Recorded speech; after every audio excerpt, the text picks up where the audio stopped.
লক্ষ্মীপুর রায়পুরে মধুপুর এলাকায় জোর করে জমি দখলের চেষ্টা করে প্রভাবশালী কিছু ব্যক্তি। এ বিষয়ে ভুক্তভোগীকে বিভিন্ন ধরনের হুমকি দিয়ে আসছে প্রভাবশালীরা।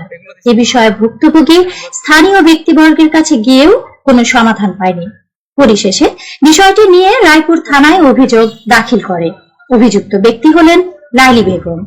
অভিযোগ দাখিলের পর রায়পুর প্রশাসন অভিযুক্ত ব্যক্তিকে তলব করে, কিন্তু অভিযুক্ত ব্যক্তি প্রশাসনকে বৃদ্ধাঙ্গুল দেখিয়ে জমি সংক্রান্ত সমস্যা সমাধান করেননি এবং অভিযুক্ত ব্যক্তি থানায় আসেননি। এ বিষয়ে প্রশাসনের কাছে জানতে চাইলে প্রশাসনের কর্মকর্তা বলেন, অভিযুক্তকারীকে কল দেওয়ার পরেও উনি কল রিসিভ করেননি এবং সরাসরি রায়পুর থানা থেকে পুলিশের একজন এসআই তদন্ত করে অভিযুক্ত ব্যক্তিকে ডাকার পরেও অভিযুক্ত ব্যক্তি কোনো কাগজপত্র দেখাতে পারেননি।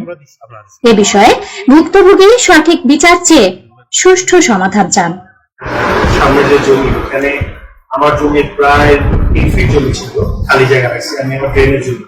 আমার পাশের যে জমি ভদ্রমহিলা, আমার নাম হচ্ছে লাইলি বেগম, আমার সন্তান আছে 3 জন, আমি ফরহাদ বা আরো নাম আছে। তো তারা আমার জমি পাশের যে জমি, তারা তার পাশের জমি এলাকে 1.5 ফিট জমি 196 ফিট এই মাথা থেকে সে মাথা ছেড়ে দিয়ে আসছে। এসে তার কাছ থেকে মামলা করে তার কাছ থেকে ক্ষতিপূরণও নিচ্ছে। নেওয়ার পর এখন তারা যখন তাদের জমি বিক্রি করতে আসছে, তারা ওই 196 ফিটের 1.5 ফিট তৈরি জায়গাটা দিচ্ছে, সেটা না নিয়ে সেটা তারা আমার কাছ থেকে ওই জমিটা নেওয়ার চেষ্টা করতেছে। আমি আমার ভবনের পাশে জোরপূর্বক দিতে চাচ্ছি। আমার ভবনের পাশে আমি 3 ফিট জায়গা রাখছি আমার ভবিষ্যতে আমি ড্রেন করার জন্য বা ওপেন খালি জায়গা জন্য, কিন্তু তারা ওই আমার খালি জায়গাটারই তারা দখলের জন্য চেষ্টা করতেছে। আচ্ছা, এটা চেষ্টাটা করছে চেষ্টা করতেছে এই যে পাশের জমি যারা লাইলি বেগম বা তার সন্তানরা, পাশাপাশি লোকাল যারা একটু স্থানীয় লোকজন আছে, সন্ত্রাসী গ্রুপ আছে, তারা এই বিষয়ে জড়িত আছে, তারা সবাই মিলে এটা করার চেষ্টা করছে।